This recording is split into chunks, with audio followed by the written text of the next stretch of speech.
Got it. Good afternoon, everybody. It is February 4th, 2022, and I am coming to you live in an ice storm from my home in New Jersey on National Wear Red Day, joined by WomanHeart CEO Celina Gorre. Did I say it right? Okay. We are going to take some Q&A at the end of the session today. You're watching live on Facebook. So we encourage you to join us on that. I just want to give a shout out to our sponsors of Tales from the Heart, a podcast from the HCMA, Cytokinetics, Bristol Myers Squibb, Invitae, and Boston Scientific. We thank you for your continued support. So, Celina, it's Wear Red Day. I'm wearing red. It is. Absolutely. So welcome to Tales from the Heart. And we've been trying to plan this for a while. And I think we actually picked the perfect day to have the conversation. Perfect day. Absolutely right. So can you tell our audience where your passion for advocacy came from and how you landed at WomanHeart?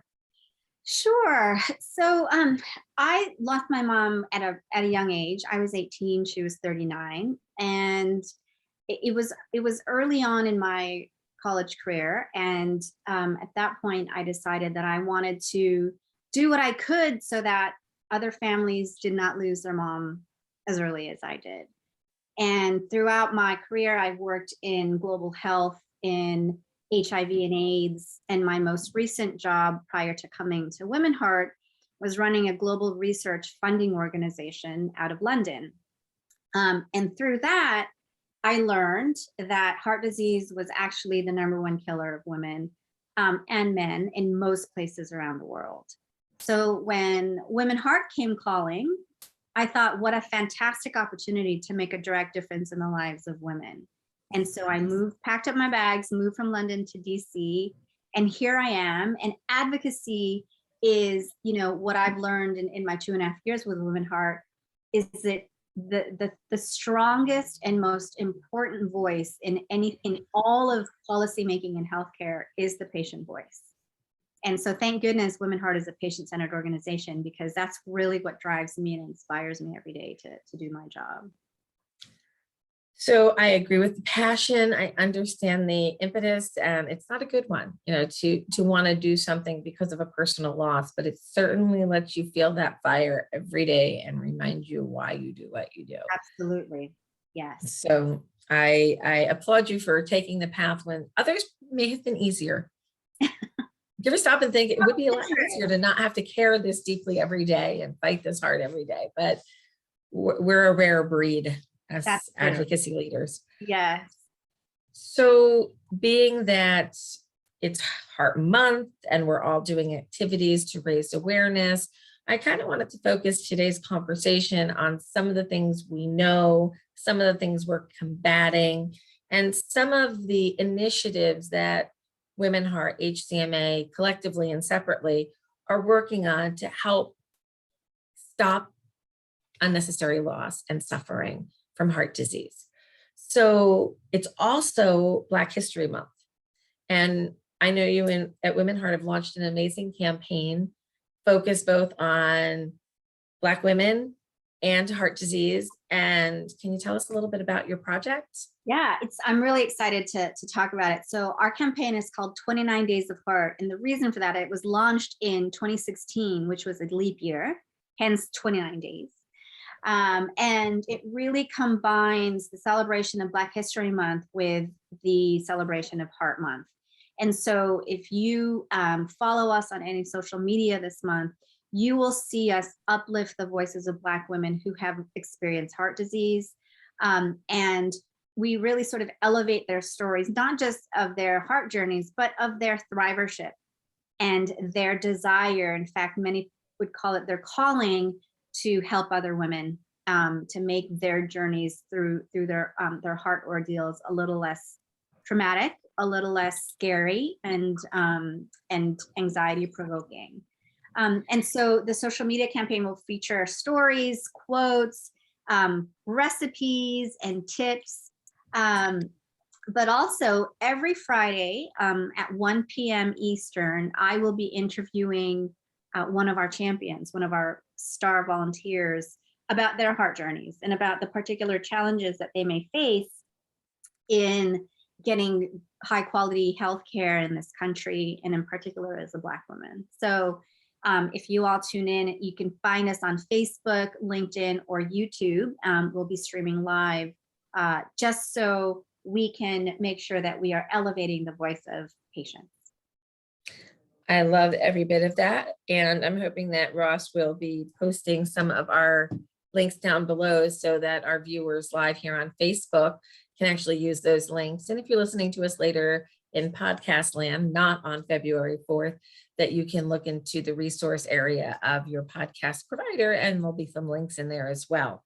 So I think it's critically important that we speak openly and honestly about the need to raise awareness in underserved communities.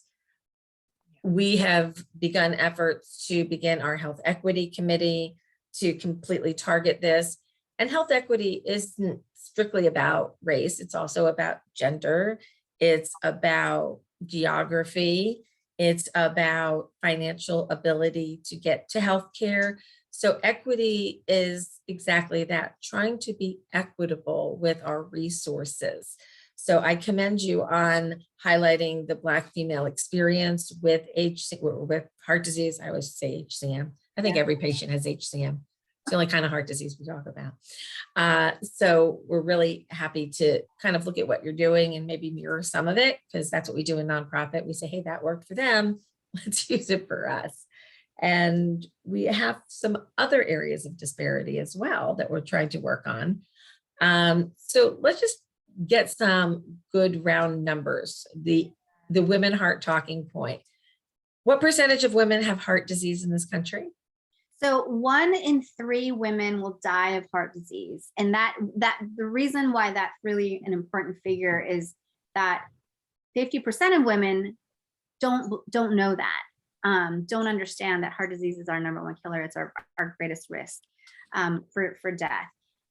What's also, I think, really challenging is that the breast cancer community, I think, have done a really good job, right, of highlighting breast cancer. And therefore, there's a perception out there that might be the leading cause of death for women, when in fact it is heart disease.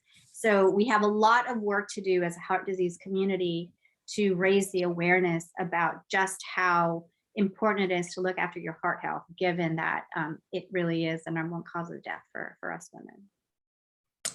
I'm going to tell you a funny little story about a media event that I had in October a number of years ago. So we know October is Breast Cancer Awareness Month. Yay, them. They've got great awareness on that. But it's also Sudden Cardiac Arrest Awareness Month. It is. And I tried to get a little traction of think beneath the boobs, because it's not just about what's on top. We got to think deeper. Your reaction there, for those who can't be watching this because of the podcast, she almost spit water out her nose. That's what exactly happened to the radio host that I had in the studio at Dr. Radio at NYU. So it was kind of funny. I'm like, well, just need to think a little bit deeper.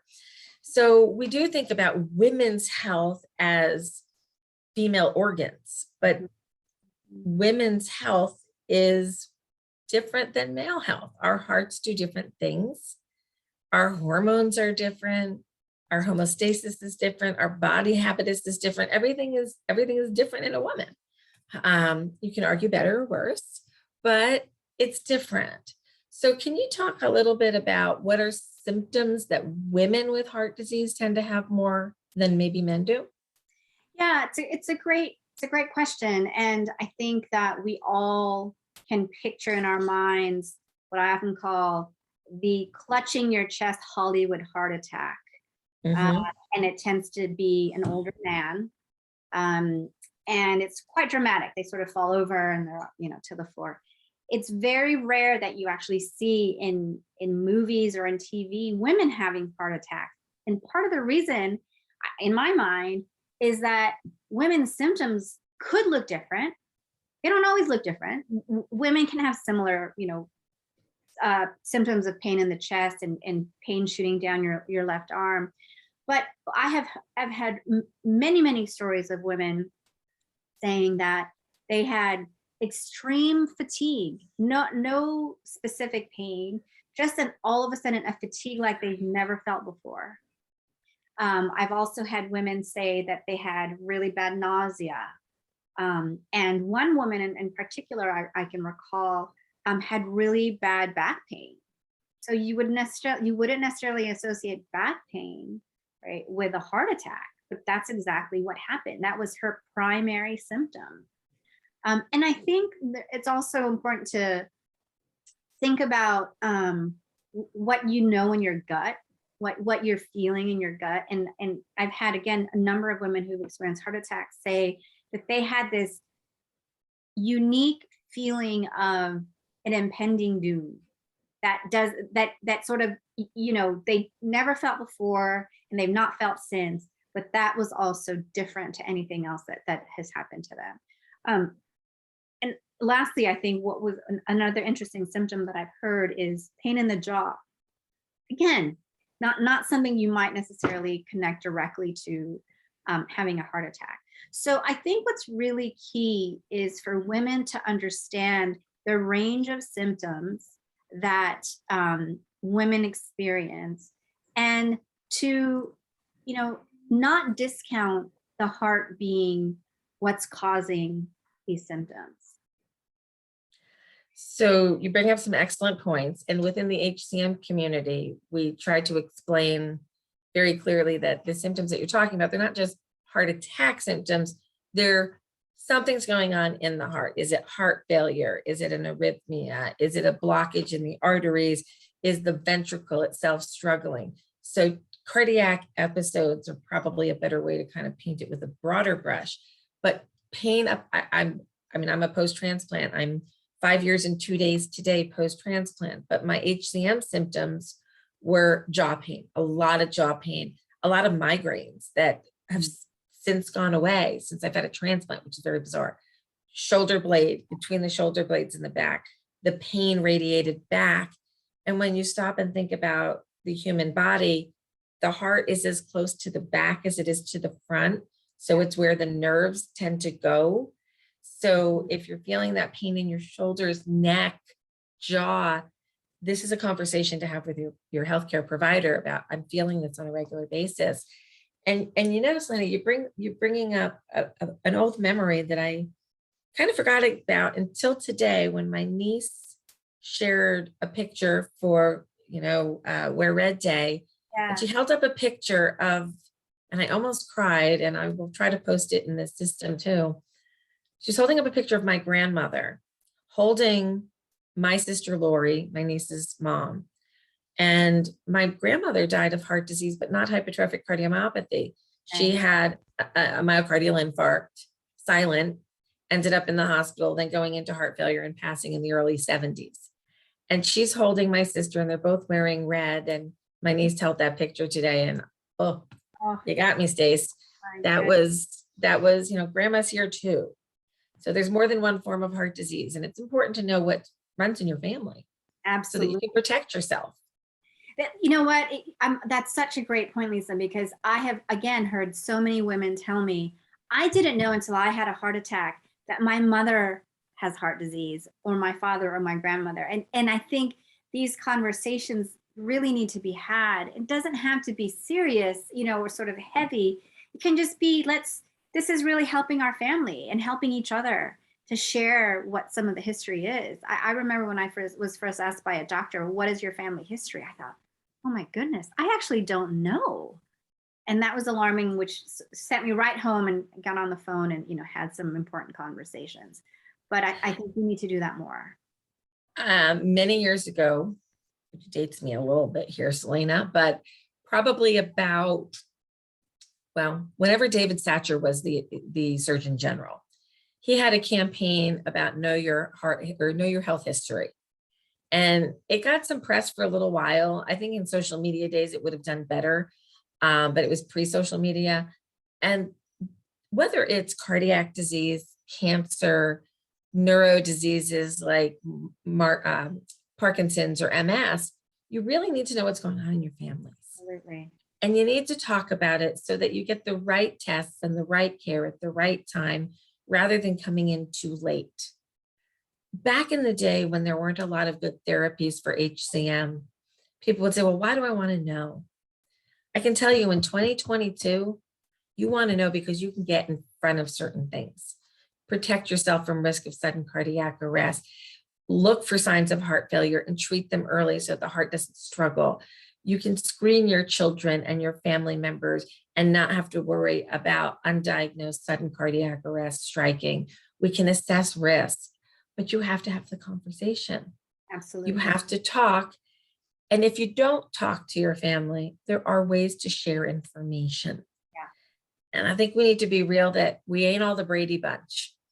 And there might be some problems in communications within families. I've been doing the work at the HCMA for 26 years, worked with 15,000 families. Finding functional families is typical, but most of us are dysfunctionally functional. We all have our things. That's right. That's You right. can send letters, you can point them to websites, you can send a text, you can do all kinds of things to say, hey, heart disease runs in the family, please take care of yourself. I may not talk to you much, but I just got diagnosed with something. If you want to know, I'll tell you. Please don't hold it as a secret. You know what, I was just thinking that exact same thing. We often hear about how folks struggle at the Thanksgiving dinner table, to have any conversation, let alone difficult ones. But I think that it's important to think about the health conversation, the health history conversation a little differently.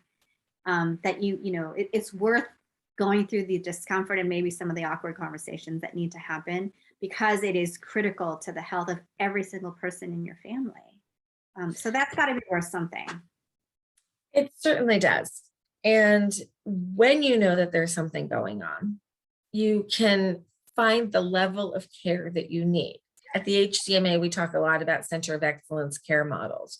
Yeah. We don't all need to start at a center of excellence. We can work with our community-based cardiologists to find out exactly what we're dealing with and then find the proper healthcare provider for us. If you have a high risk of coronary artery disease, there are specialty care programs focused at you and your familial risks there, or your environmental risks. Or if you need advanced heart failure therapies, there are programs that can deal with that extra level of care, and they have more tools in their toolbox to help you. So identifying the risk, making sure you know what the risk is. Is it for coronary artery disease? Is it for hypertrophic cardiomyopathy? Is it for long QT syndrome? And get the right care provider to get you the right answers at the highest level you can get access to, which again circles us right on back to health equity. We need to make sure people have access geographically through telemedicine to resources that are high volume, high knowledge bases of information on less common disorders. So I know HCMA is hoping for more telemedicine in the future. I'm sure WomanHeart is as well. Absolutely. Yeah, it is. I hope we don't go back to a time when that's just not something that's offered, because it really has expanded access for lots of folks who may not have good access to transportation, or may not be able to pull away from family and caregiving responsibilities at home. So I think it's really critical. It's something that we definitely are advocating for on our end. But I want to go back to something that you said earlier, Lisa, about folks who don't want to know. They don't want to know. Yeah. And I think one of the things that's really scary about heart disease is often when we hear about heart disease, it's sudden and it's deadly. And so I think there's a perception out there that there's nothing to be done because it hits you when it hits you. And I want to impress upon your listeners that there is something you can do. And it actually, even though you think it's sudden because somebody has a heart attack and they die, that was a slow burning disease that just showed up as a heart attack at the point that they had the heart attack. But it's something that builds up over time. And the sooner you know where you are in that evolution of your heart health, as going back to what you said, the better you are able to assess what kind of care you need. So, I think we want to get away from this myth that not seeing your doctor is a badge of honor. Amen. You are preaching to the choir. And when we're dealing with the families that we're dealing with at the HCMA, and we hear them say, well, I don't really feel bad. I don't have a lot of symptoms, so I don't need to go check in. There's also this other really scary thing in our world where high risk of cardiac arrest does not always equate to I feel bad. You can feel fine, but still have high risk phenotypes, family history of heart disease, short bursts of a certain type of arrhythmia called NSVT, or you could have a very thick heart that leads you at higher risk, or a lot of scar in your heart that we can find with an MRI.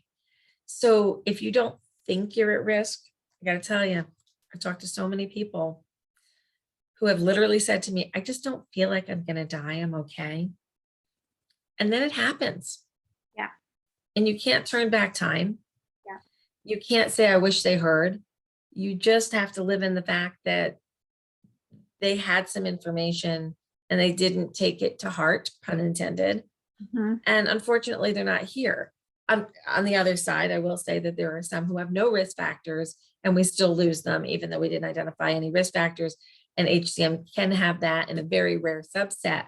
But the more common situation for us is we can identify one or more risk factors and protect people accordingly. And we want the opportunity to do that. And we don't get the opportunity if families don't talk. I can't, yes, I want to just underscore those points because I think that that's true for HCM, but it's also true for heart disease in general, that there are rare cases where one has a heart event with no previous risk factors, but that is rare. That is not the rule, that's the exception. And so for most of us, there will be risk factors that we can attack head on.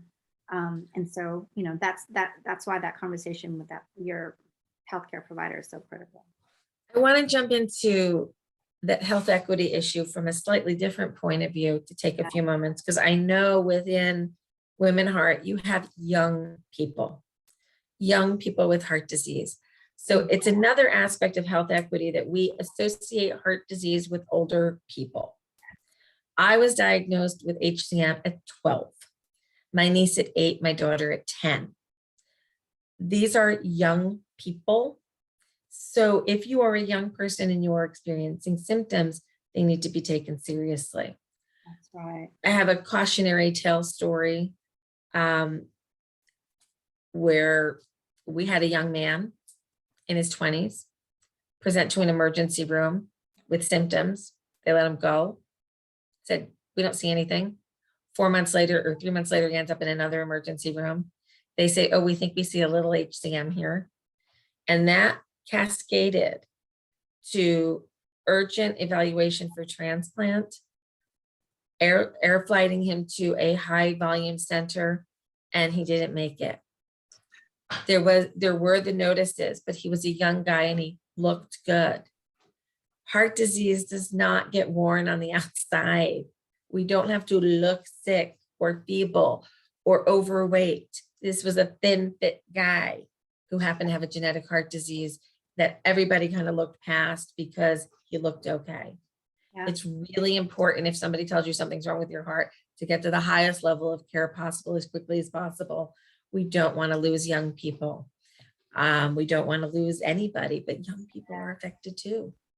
And I think that young people have a really big challenge, right? Because not only are they second guessing themselves, because I couldn't possibly have anything wrong with my heart. I'm 20 or whatever age. But then that's reinforced in the healthcare system. And so I think what's a really critical message here is if you know something's wrong, get a second opinion, move on from that doctor that is discounting your symptoms. We've had a number of stories of really delayed diagnosis. Somebody who was diagnosed eventually with heart failure after 2 years of going back and forth into the healthcare system with symptoms. So, I think you want to trust what you know about your body. You're going to know your body best. And if you know that something isn't right, keep hounding your healthcare provider. And if you don't feel that your healthcare provider is listening to you, then do your best to find another one. It's not simple. Let's go into that little topic for a second. Firing your doctor. It's a thing, Thing. and it's okay. Yes. If you're not being heard, even if it's with a specialist and you're talking different languages, you're Mars and Venus, Yeah. find somebody you can communicate with. There are options. You should never feel uncomfortable having a conversation about what your goals of healthcare are. Just because a doctor says, I think you should do X, you can have a conversation. Well, I'd like to do Y. Can I do Y minus X? And that's okay. You can have these dialogues. In HCM guidelines that were just published last year, we talk about shared decision making. And when you get right down to it, everything in life is shared decision making, isn't it? Absolutely. What are my risks? What are my benefits? Do I want to do that? Mm-hmm. Do I not? And it's okay to say, I don't think we're a match. It's kind of like breaking up with somebody, right? We could be friends, but I don't want you in charge of my health anymore. Yeah. Okay. Yeah, absolutely. Yeah, you don't owe your doctor anything. It's in fact what you do, who do you owe something to is yourself, right? You owe yourself all that you can do to find the healthcare providers that will provide you with the care that you need. And so it's something that really is one important feature of taking charge of your health and taking control of the kind of quality of care that you get.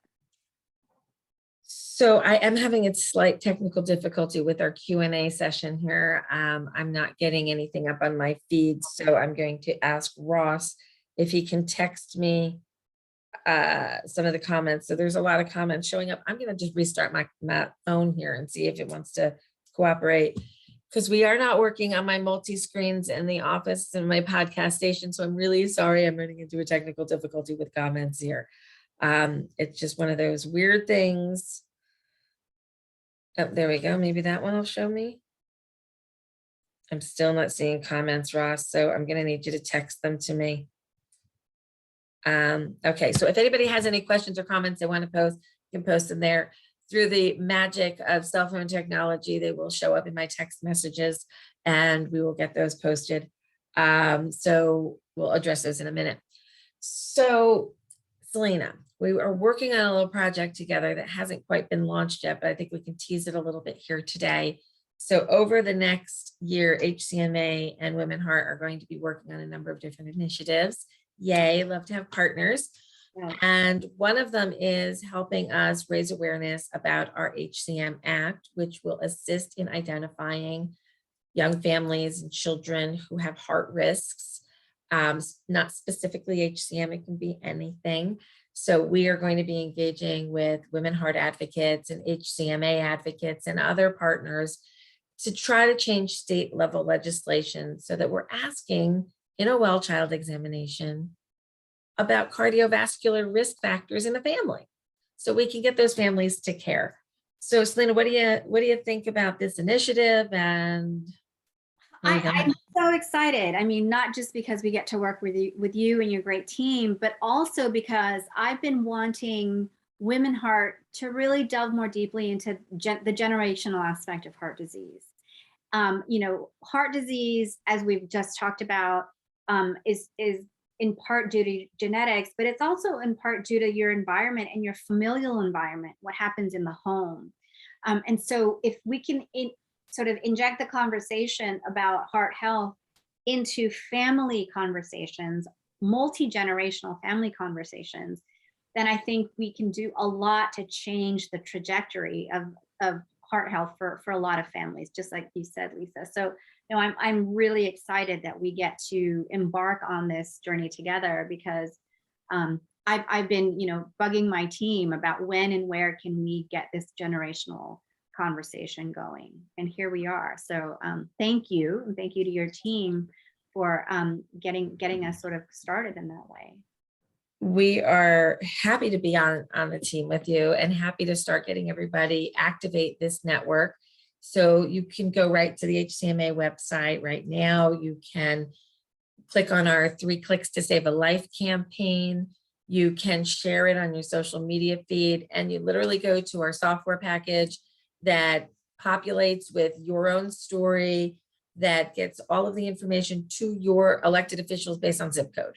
So all you have to do is click in, tell your personal story. You can even add a video so that they can see what heart disease looks like and what families with heart disease look like. And you can share your story with your lawmakers, and hopefully we can get a little traction and get this common sense legislation that is bipartisan. Everybody has a heart. That I am 100% sure of. I'm 100% sure. Whether they're all functioning as well as we'd like, that's a whole other story. So we need to get this into their hands so that they can take the next steps that they need to do as legislators to help protect us. So we've got that. Who do we have? Ask Lindy. Any suggestions about finding a PC or cardiologist in a rural area? You know what? I mean, let's go back to telehealth. I mean, I think that, this is the power of telehealth, is that I know for folks in the rural area, and talk about a disparity and talk about a diversity, getting into the rural parts of this country is really an important feature of thinking about improving health equity. And so I think part of my answer is look for providers in the closest big city. And a number of those providers will have initiatives to reach into the rural communities. That I've seen in a number of areas around the country. I would agree with you on that telemedicine is an option. I would go in terms of PCP care and general cardiology care. I would look at your next big city, the biggest hospital system in that city, and they will tend to have outreach efforts, whether they be telemed or they send somebody once a month to a particular region. We have programs in Iowa that do outreach to South Dakota, for example. I will say one of the areas that I'd like to see some better work in, and I haven't found it yet, is in the Native American population on their properties and on their land. There is just this real chasm of divide, and we have a number of HCM patients living in those communities, and it's really hard to get them off of the reservation and onto care. And it's an area of health equity that I think is woefully late to come to the table in the US. And I know some people have focused a lot of time and attention and great work on it, but in cardiac care, I think we need to do a little bit better for them. I think we need to do a lot bit better for them. We have one of our star patient advocates, Brandy, is from a community in California, and her experience will I think just highlight for everybody what the glaring gaps are and the disparities are in the quality of care for our Native American community. I actually met her at one of your meetings before my transplant. Fantastic. And we sat next to each other, and I think she's amazing. Yeah. She's amazing. And she was one of the first ones to like make me take a look and say, what am I doing in HCM in that community? And I went, oh, not enough. So we have so much work to do to make sure the numbers match. And I'm going to do it's 2022. I'm going to give a highlight number here, people. And I'm hoping that when I come back next year, these numbers start to change. Right now, about 85% of all patients housed in Hypertrophic Cardiomyopathy Association Recognized Center of Excellence Care are Caucasians. And that is not who we are as Americans. We are 60% Caucasian. So we're missing so many others that need to get to high level care. And we need to spread the message far and wide that HCM is in every community.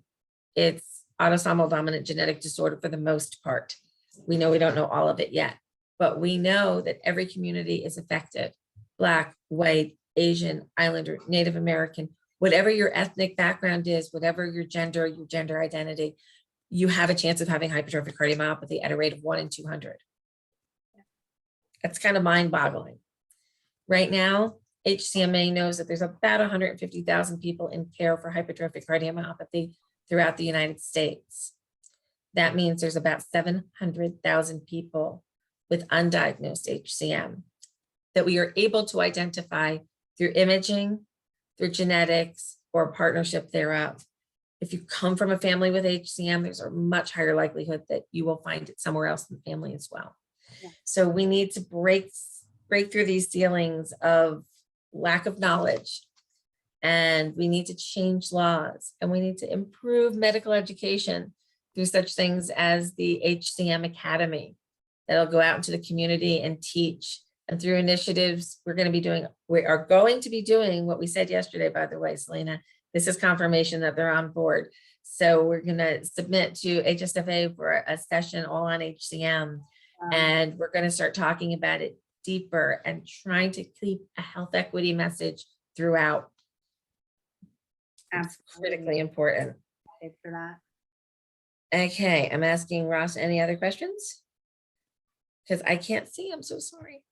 Celina, what else does WomanHeart have coming up in the next month and year? Yeah, so we have we're doing a lobby day where we are going to be bringing our advocates together for a virtual lobby day to make sure that lawmakers in Washington, D.C. are aware of all the things that all of the policy potentials in policymaking that can improve outcomes for women with heart disease.